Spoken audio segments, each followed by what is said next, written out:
If there's one thing we've learned about business and life, it's that people are the X factor. They constantly surprise us, both in amazing ways and not so much. We're Ben and Syya, and welcome to the Gnaw on This Business Bites podcast. This show is all about real life things we all deal with every day, how they relate to business, and how to make some sense out of our daily chaos. Welcome to the show.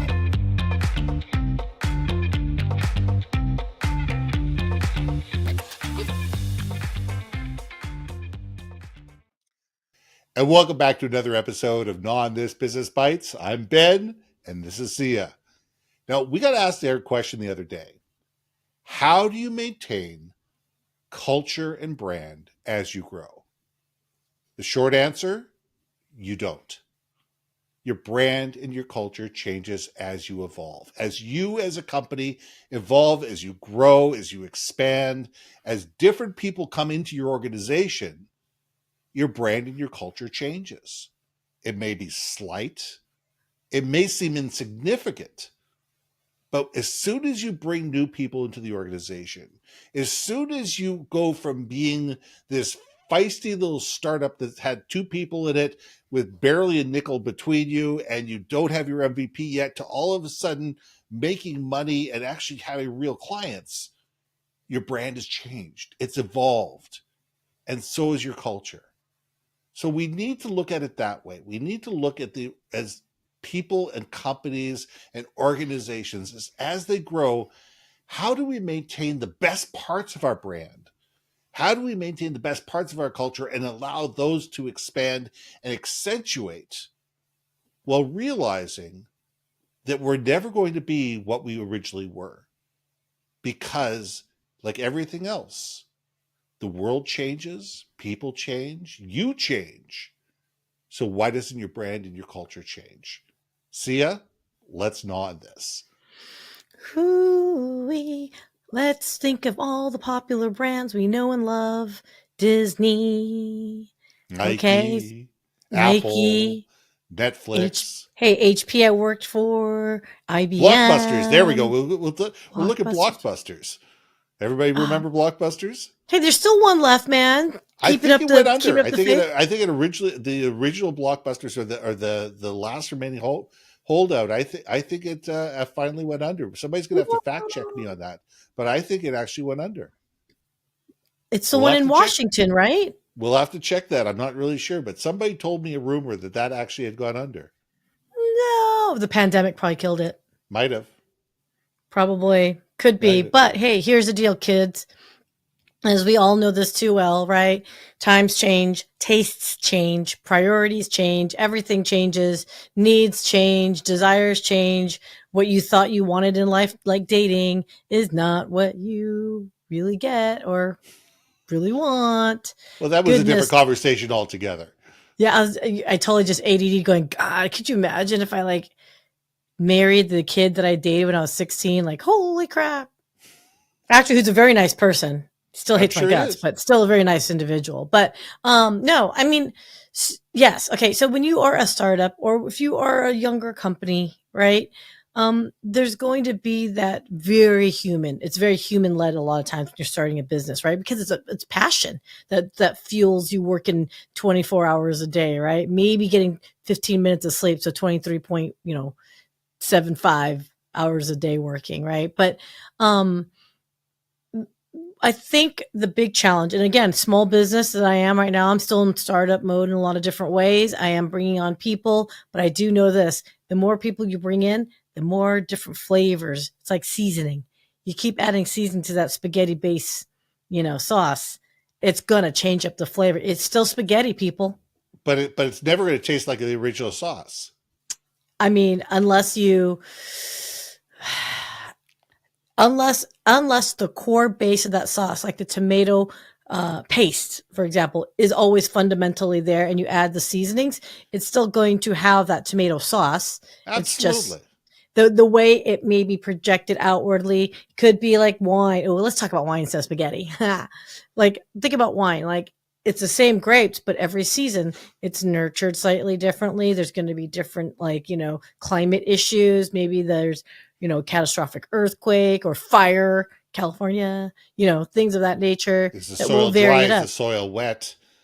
And All sorts of things. but it's still called wine, Yes, and it's still and it's be still called, from that vineyard, and vineyard. it's I still was called just gonna from, say, yeah. yep.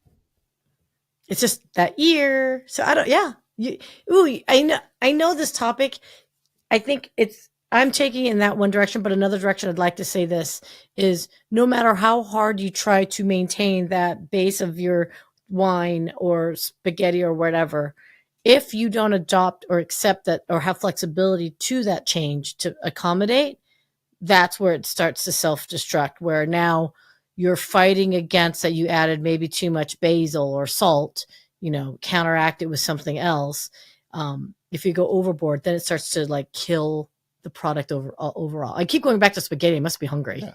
I mean, you take a look at brands, like McDonald's. And McDonald's, as ubiquitous as the brand is, the 36,000 stores around the world or whatever there is today, there still is regional nuances within the brand. If you go to McDonald's in Portugal versus the McDonald's in Japan versus McDonald's in Singapore versus the South versus the North, there are regional differences. Yeah. They're all part of the same brand. You still have the golden arches. You still can sit there and say two all beef patties, special sauce, lettuce, cheese, pickles, onions on a sesame seed bun. But they don't all act and react exactly the same. It's all the same basic culture. It's all the same basic brand, but it's the regional, specialties and spices that make it interesting. And how do the people react? What's customer service like in New Orleans versus Los Angeles versus New York? What's a downtown McDonald's different from one out in a very rural area? They're all the same McDonald's, but the culture changes and the brand changes based on the people that you meet. And unless you can take 150, how many employees are there? Might be 1 million employees across McDonald's worldwide. And unless you could take them and turn them all into some automatons, which you never can, you're never going to have that perfectly consistent brand message everywhere that you are. And I think that as business owners, we need to embrace the sameness and the cores of our culture, but we also need to be able to live with the fact that there are going to be nuances and differences. I mean, look, what really worries me about this adherence of, but our company culture, we're so familiar, it was always this way. I know at one point when I worked at HP, this is like back at 2007, 8 is actually when I joined the company. When I was a kid, I had so many family friends that worked at HP, right? And it was known, Hewlett Packard was a family driven company. It Of always course, was very Hewlett and familiar. Packard in the garage. Everybody knew the story. Everyone's story. And I was shocked. Even in 2008, I felt it. I could feel it. As big of a company as it was, I could still feel the vibe, just the way the management level, just the way everyone spoke with one another. There was a lot of that familial sense. And then it started to shift. So by the time I came on board, it was definitely like getting more competitive in the space, right? And I could sense that if HP did not, I'm not saying shed, but it was so stuck on the, oh, we're family. Like, nah, the reality of it is you're not family. Mm-hmm. There were colleagues of mine who got paid 6x to sell a competitor product versus our product. So you think my own colleagues want to do any business with me? I had to sell into my own freaking business, colleagues, to tell them, hey, can you push our product into your client's, account? Otherwise we'll be there by ourselves. Right.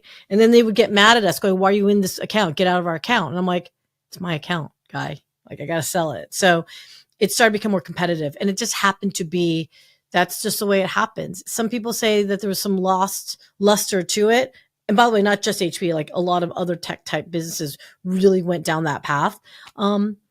Is it good, bad, or ugly, or different? I don't know. It It's is change. matching the need for our demand of technology today, though. So maybe it was a change that needed to happen. Mm-hmm. And I think we need to be cognizant of that. It says, when is it time to embrace the culture and hold tight? And when is it time to let it go? And I I think think core that that's, values. Yeah. I'm it sorry. comes down to core values. I think the core value should always remain the same. The core value should always say, if you truly believe in customer experience, you always believe in customer experience. If you truly believe in your people, you truly believe in your people. They can't just be words on a page. They have to be things that you live. If you truly believe in utilizing the best technology to solve problems that the customers have, then that's what your core values are. However, you're going to find parts of your culture that were relevant in the 1980s that in 2024 are no longer relevant. You're going to have parts of your brand, your core, which is truly your core essence, that evolves because the brand has evolved, the market has evolved, the customers have evolved, the stakeholders have evolved, the market has evolved. And if you remain stagnant, you're going backwards. You're not staying still, you're going backwards. So we as companies and we as organizations need to sit there and say, what are the things that are important to us to hold on to because they are the essence of what makes us different, what makes us unique, and what makes us valuable? And what are the things that we're holding on to for strictly tradition's sake that no longer add value to us or our customers or our stakeholders? So let's challenge each other on this. Who do you think is doing it well? I think in some cases, I would say Nike has evolved very well. I think Nike has done a very good job of evolving over the years. I would say Pepsi hasn't. I would say that Pepsi is stuck in the 1980s, and their marketing, their advertising, their brand, their thought process is just absolutely stuck and is no longer relevant in today's world. People who are Pepsi drinkers are going to hate me, but as somebody who actually looks at marketing and advertising and branding dispassionately, I don't see that there's been any evolution in their brand. But I think there are brands out there that are doing everything they can to remain relevant and evolve as the time goes on. Netflix has evolved. Netflix is now a media company. They are their own media. They're their own media empire because that's what was expected of them. That's where they naturally had to move on to. 3M 3M's product line and 3M's brand is as tried and true as it is, has diversified itself to be able to be relevant in more marketplaces. So they've expanded their brand. I don't think they've contracted from their brand. I think they've expanded their brand. So I think there's a lot of organizations out there that are good representations of being able to sit there and say, okay, what worked for us in 2019 no longer works for us in 2024. And we're not our grandfathers or our father's Oldsmobile. I mean, you've seen that graphic, right? Where it shows the evolution of the top 20 companies or top 10 companies over the years, and it's all tech now. It's all tech, Yeah. and I think that's that's a sign of the times. Well, And I think I'm that the question is, are the top 10 brands? That's strictly a revenue number. I don't know if that's brands as in how brands are trusted. I don't know. I think it's strictly it's a revenue number, and a lot of it has to do with tech brands, especially the software brands. There's a far higher margin on that type of product. So I'm not really sure that's a true representation of brands. I think that's a true representation of economics.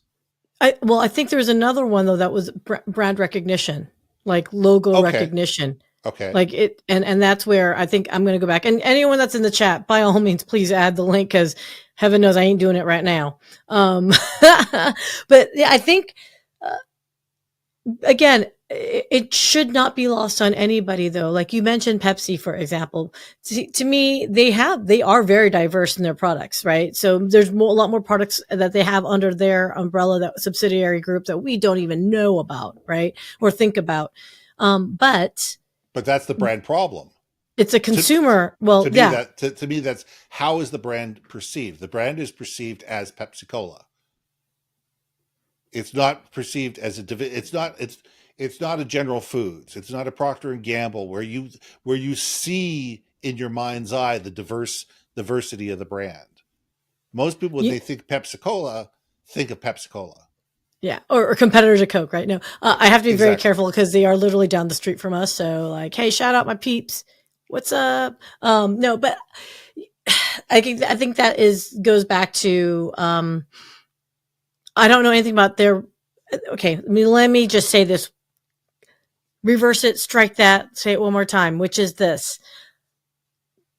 PepsiCo, as you mentioned, is a consumer-based product, right? Yes. And much like Coca-Cola did an amazing job. I don't want to keep comparing the two, but let's just call it for what it is. Coca-Cola did an amazing job campaign after campaign with imagery that connects you.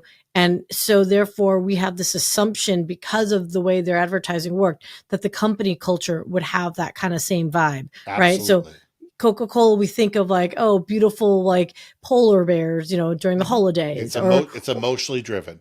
Coca-Cola is an emotionally driven brand.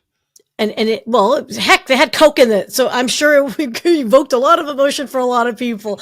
But they did do a good job of keeping relevance in the 70s. They were, into the hippy dippy. I'd like to bring the world a Coke. Yes. Right. The fact that they would have it was such a big deal to get Coke into Russia and to China. Mm-hmm. I mean, then now it was almost like a broadened, like as a representation of capitalism or success of capitalism. Right.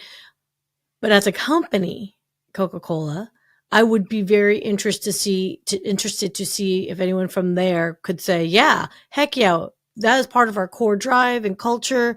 We're cool. Granted, we know there were missteps. The whole new Coke debacle. Yeah. And there's a new one happening right now with it. And we could go on a whole new subject on this, and we probably should wrap this thing up. But there's the new Coke that's happening right now with the spiced Coke, and who knows where that's going to do it, and whether that's going to be a debacle or not. But people keep coming back to Coke because they believe in the core brand, and they believe in the truth. They believe that the brand is one that can be trusted. It's one that can be liked, and one that is valued. And I think that as corporations, we need to sit there and say, are we remaining relevant to our core audience? Are we speaking in such a way that we're being listened to, understood, and valued by those people that actually reach into their pocket and trade their dollars for our product or service? And we need to be aware of that. And are we being seen as a brand that is relevant to the people that we care about and who care about us? I agree. Also, though, we have to emphasize the fact that this is about the people who are in that company too, that make it too. Absolutely. Right. And so no matter how big or small a company is, you do have a culture, even if it's a culture of 2 people in your startup. Okay. Do write it down.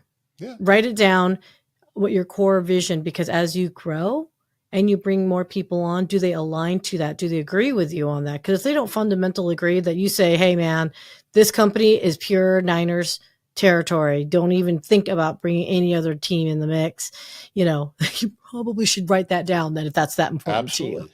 Right. As the expression goes, and I'm going to leave it at this, is your brand is only as valuable as your unhappiest employee on their worst day. And I think that we need to realize that our culture is about our people. And if we're not taking care of our people, then they're not going to be excited about our brand, and they're not going to become the brand ambassadors and the brand champions that we need to build other brand champions and ambassadors. I agree, sir. So let's leave it there. I'm Ben. And I'm Syya. And we'll see you soon. Hey. Thanks for listening to another episode of Gnaw on This, Business Bites. If you liked what you heard, we most humbly ask that you like, share, and hit that subscribe button. And if you want to communicate more effectively within your organization, contact Ben at yourbrandmarketing.com or me at brilliantbeammedia.com. We can help you build your community, brand awareness, and personality through digital content and podcasting. We cannot wait to hear from you. So see you next week for another episode of Gnaw on This Business Bites.